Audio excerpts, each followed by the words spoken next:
In the golden lands of Misr, Egypt, where palaces shimmered beneath the sun, there lived a woman whose beauty became legend. Her name was Zulayha. Born in the palaces of her father, Sultan Timus, she lived in luxury, wealth, and admiration. Yet destiny had written a story for her, a story that would shake her soul and echo through time.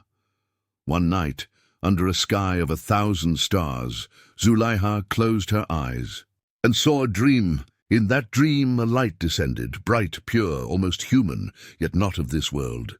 Zulayha, in awe. "Who are you?"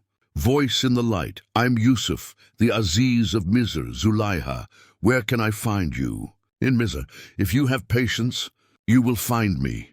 She awoke trembling, her heart burning with a love she could not explain, a love for a face she had never seen in this world. Far away, in the land of Canaan, a young boy named Yusuf lived with his father, the noble prophet Yaqub alayhi salam.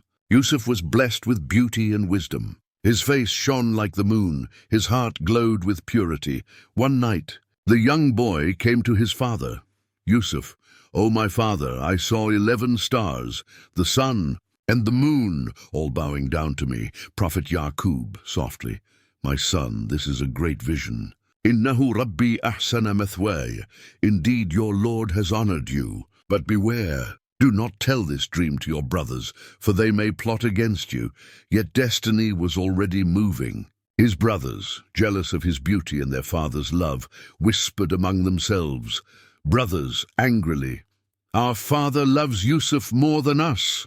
Let us get rid of him." They begged their father for permission to take Yusuf out to play. Reluctantly, Yaqub alayhi salam agreed. When they reached a lonely valley, the brothers seized Yusuf. They tore his shirt and threw him into a deep well. Yusuf, crying, "My brothers, why do you harm me?" "What will you tell our father?" But they turned away. The darkness of the well closed around him. Narrator, softly, cold, alone, yet not forgotten. For Allah was with him. Allah's revelation came to Yusuf. لَتُنَبِّئَنَّهُمْ بِأَمْرِهِمْ هَذَّا وَهُمْ لَا يَشْعُرُونَ.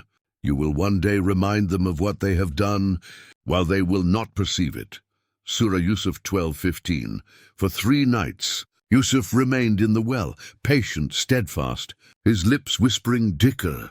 On the 4th day, a caravan passed by. When they lowered their bucket, Yusuf clung to it. A voice cried out, "Caravan man, good news! A beautiful boy." They sold him in Misr as a slave. The crowd gathered, astonished by his beauty, his grace.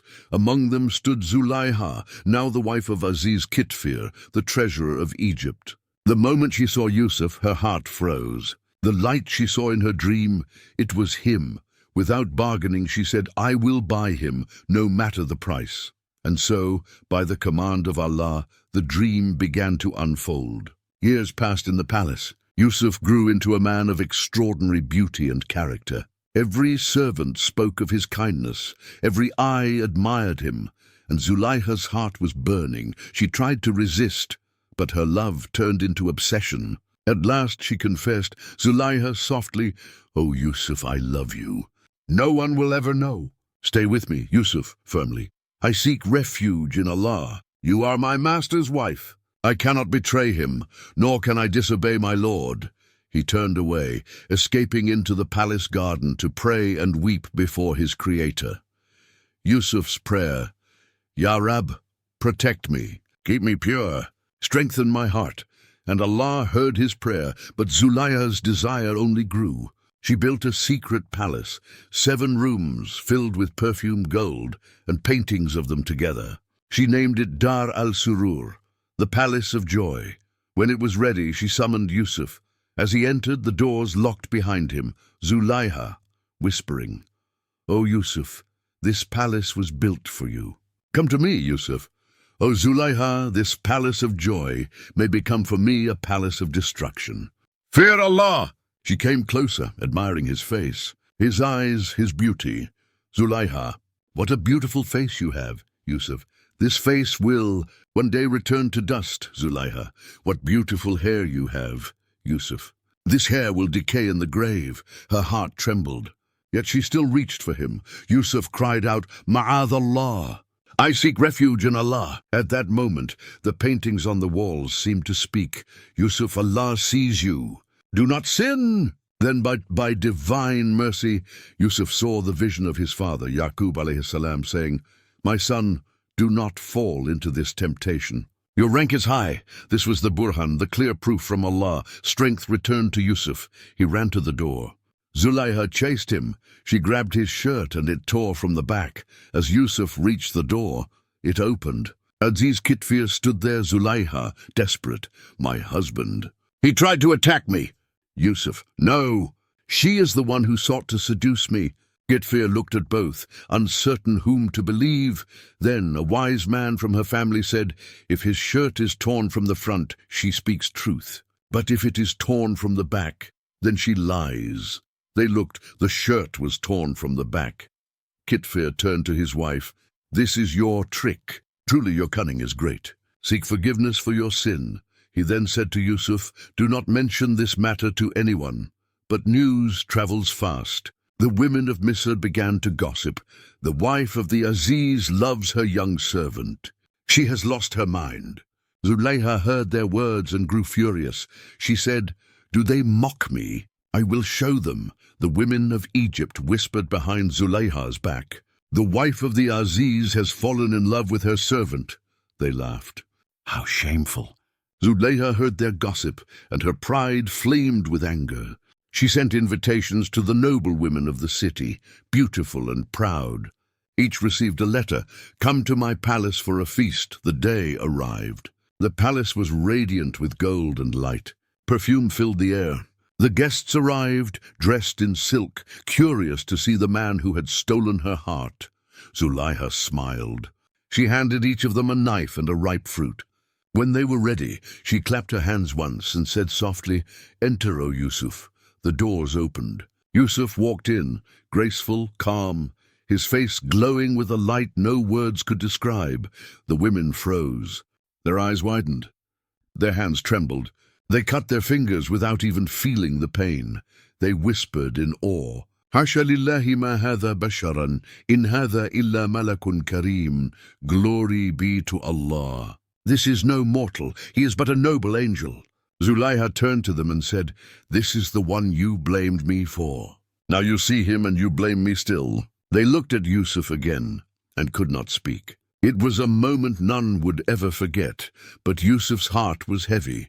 He prayed silently, "Ya Allah, I would rather be in prison than fall into sin," and Allah heard his prayer. Soon after, false rumors spread again.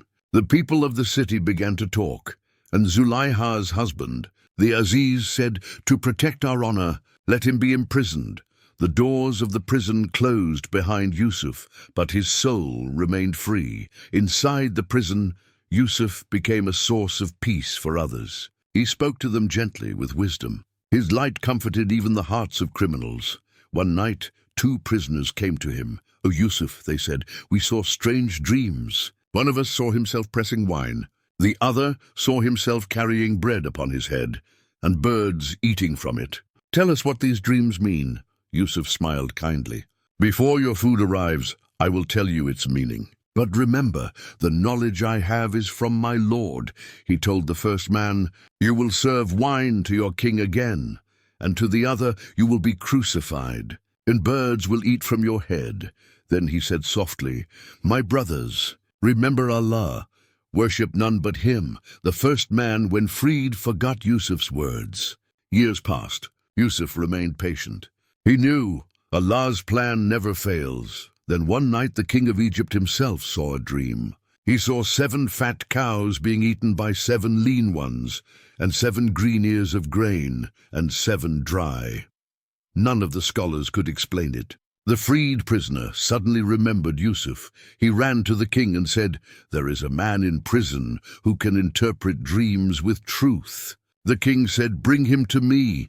When Yusuf stood before the king, he said humbly, "O king, you will have 7 years of prosperity. After that, 7 years of hardship will come. Store your harvest wisely." The king was amazed. He saw wisdom and light in Yusuf's face and said, "From this day, you shall be among the honored." Yusuf replied, "Appoint me over the storehouses of the land." for I am trustworthy and knowledgeable." And thus, the young boy who was once thrown into a well became the minister of Egypt. The light of Allah was shining through him, just as it was written in the heavens long before he was born. Years passed. The drought spread across the land. People came from distant countries to Egypt, seeking food. Among them were the brothers of Yusuf, the same ones who had thrown him into the well. They bowed before him, not knowing who he was. He looked at them, his eyes filled with mercy. He recognized them, but they did not recognize him. He remembered the dream of his childhood, and his heart whispered, "Subhanallah." Allah's plan is perfect. He spoke to them with kindness, gave them food, and told them to bring their youngest brother next time. When they returned again with Binyamin, the truth began to unfold. At last, when the time was right, Yusuf revealed himself. He said softly, "Ana Yusufu wa hadha akhi." I am Yusuf, and this is my brother. They stood frozen, their eyes filled with tears. Shame and regret overwhelmed their hearts. But Yusuf, noble and forgiving, said, "La tathriba alaykum al-yawma yaghfirullahu lakum." There is no blame upon you today. May Allah forgive you. He embraced his brothers. Forgiveness washed away the pain of years. Then Yusuf sent for his father, Yaqub alayhi salam, and his family. When they entered Egypt, the prophet Yaqub raised his hands and thanked Allah. His sight returned by the blessing of Yusuf's shirt. And there, before all, Yusuf's childhood dream came true. His parents and brothers bowed to him in respect, and he said, "Ya abati hadha ta'wilu ru'yaya min qablu." "O my father, this is the meaning of my dream from before. My Lord has made it come true." But far away, in another palace, Zulayha was no longer the woman she once was. Age had taken her beauty, riches had left her, and her heart, once proud, was now broken. She lived in silence, remembering the face of Yusuf, the one she had loved with passion, but whom she had wronged. When she heard that Yusuf had become the ruler of Egypt, she wept and whispered, "Ya Allah, if you grant me life again, let me see him, not with desire, but with purity and faith." One day, Yusuf passed through the city with his guards. A weak voice called out, "O Yusuf!" He turned and saw her. Her eyes were tired but full of light. "Do you remember me?" she asked softly. "I am Zulayha, the one who sinned, but found her Lord." Yusuf's eyes filled with tears. He said gently, "Subhanallah, how merciful is Allah. He changes hearts as He wills." She said, "I loved you once for this world. Now I love you for the sake of Allah." Yusuf prayed for her, and by the will of Allah, her youth and beauty were returned. But now it was beauty of faith, not of pride. Yusuf married Zulayha, and together they lived in peace. Their love transformed into worship. Their passion turned into devotion. And every night, Zulayha would whisper, "Ya Allah, you are the true beloved. The beauty I once chased was only a reflection of you." Yusuf would smile and reply, "Inna Rabbi latifun lima yasha."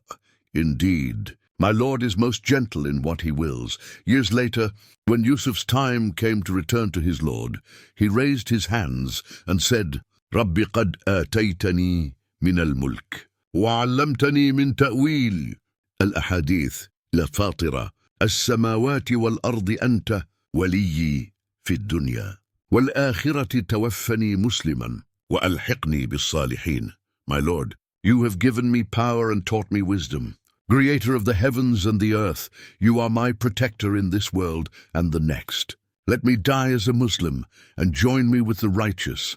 And thus ended the story of Yusuf and Zulayha, a story of love, patience, and divine mercy. When love turns to faith and the heart surrenders to Allah, even pain becomes a prayer. Subscribe to Islamic Tales Hub for more stories that touch the soul.